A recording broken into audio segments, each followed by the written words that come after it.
Welcome to Community Conversations. I'm your host, Steve Mantis, and my guest today is Iggy Kosny, a scientist at the Institute for Work and Health in Toronto. Welcome, Iggy. Thank you. Well, thanks so much for coming up from Toronto to be on our little show here. This is very exciting. Pleasure. So pleased to have you.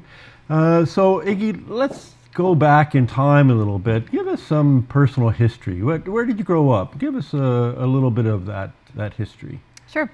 So I was actually born in Poland, and my family and I left Poland when I was 6 years old, and we lived in Germany for a year and then came to Canada when I was 7. So I came to Canada and started grade 2, not knowing how to speak English at all. Oh my gosh! Yeah. So, and this was, I think, before ESL or anything like that. So there were no classes like that. And I was basically thrown into English school, and my parents, started working in workplaces that they'd never worked in before, and just to make a new life here in Canada. So. So that's sort of my background in terms of where I grew up. And so when you first came to Canada, where did you come to? To Toronto. To Toronto. Yeah, so we lived actually in a Polish neighborhood in Toronto, in the Roncesvalles area. So lots of Polish people around us, but so that was helpful because we sort of had a community there a little bit. And in a way, this is kind of the Canadian success story. In a way, you come as, not even knowing the language, and here you are, you're Dr. Kosny, you got a PhD, and wow. Yeah, I suppose so. Certainly my, I think my parents were really keen on me getting a really great education, and really pushed me to go to school and then to stick at my education and go further than they had gone in Poland. So I guess I owe a lot of that to them in a sense, and also just to make the sacrifice leaving a country where they had lived all their lives and coming to Canada. Obviously that was a big deal for them as well. Yeah. So tell us a little bit about your education. Where did you end up kind of going so that you're now based in Toronto? Yeah, so I jumped around a little bit. I ended up going to McGill University in Montreal to do my undergraduate degree, and I really had no idea what I wanted to do, so I did what every person who has no idea what they want to do does, which is psychology and women's studies. And I actually really loved women's studies. It really, that kind of justice component of figuring out why there are inequalities between men and women, why women end up, not making as much money as men, where they end up in the labor market, and so on. So that really resonated with me, and I wanted to continue on and do some more study in that area. So I applied to a master's program in women's studies, and ended up going to St. John's, Newfoundland to do that program. So that was a bit of an adventure because I'd actually never been to that province at all. So it kind of arrived not knowing what to expect, but it was a great program, great opportunity. I went from a very large school to a much smaller university, and just had a lot of opportunity to, I guess, absorb the local culture, and I guess at that point I started to become more interested in kind of work and health issues, because it was I was living there shortly after the fishery had collapsed, and there was a lot of people who were starting new jobs in different industries, people working in small workplaces, which were very different from the sort of work they'd been doing before the fishery collapsed.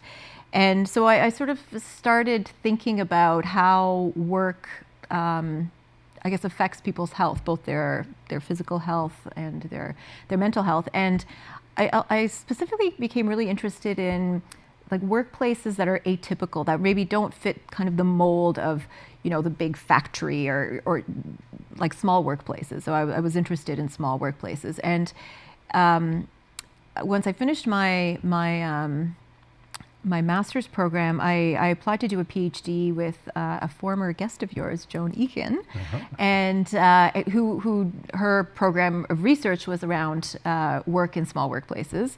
And so I ended up doing a PhD that focused on employment in nonprofit social service agencies. So that was at the University of Toronto, which is how I ended up back in Toronto. But I loved living in Newfoundland. I mean, it was just such a great experience for me. I lived there for, I guess, almost 3 years, I think. Yeah. Yeah, I've always liked my few trips I've taken to Newfoundland. And of course, we share that interest in work and health. And back in the early 90s, when I was learning about some of this stuff, Fraser Mustard from the Advanced Research Institute, whatever it was called, talked about this was one of the main determinants of health, and went on to show all these stats and figures. So what did you see in Newfoundland? What was that like to have so much of the workforce kind of displaced? I mean, I think it just, it's kind of two sides of the coin, right? So on one side, you see how unemployment affects people, but then you also see how when there's a lot of unemployment, people take up jobs which probably don't afford them the kind of protections that they should, both in terms of employment standards and occupational health and safety, and that if they get injured, if there are problems with their workplace, they're reluctant to speak up because they know that there's not many jobs around. And I feel like that's sort of a theme that has stuck with me because it's something, I've done some research with immigrant workers, and I think that a similar thing happens with immigrant workers who are, come to Canada and are looking for work, but of course they don't have Canadian experience. It's very difficult to get a job, but once they do get a job, there's this need to hang on to that job, of course, right? They want the Canadian experience. They want to save money so they can sponsor their family. And that sometimes creates problems when they're not great workplaces, if there's poor working conditions, and they feel that they can't speak up because they don't want to lose their job. So I guess in a way, those two kind of sets of experiences are they have parallels with each other. There's some common themes running through both of those sort of experiences. Well, we definitely want to explore this more in depth because we're seeing a shift in our economy to more and more workers in precarious work Right. that doesn't have that long-term stable outlook.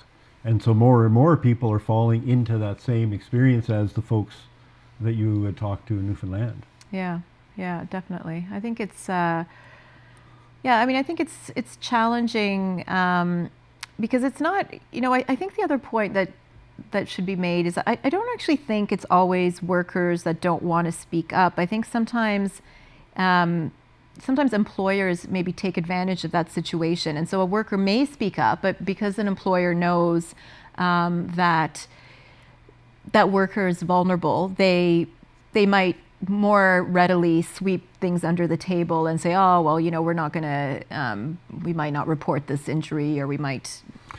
We need to hang on with that thought right there. We'll be right back. Please stay with us.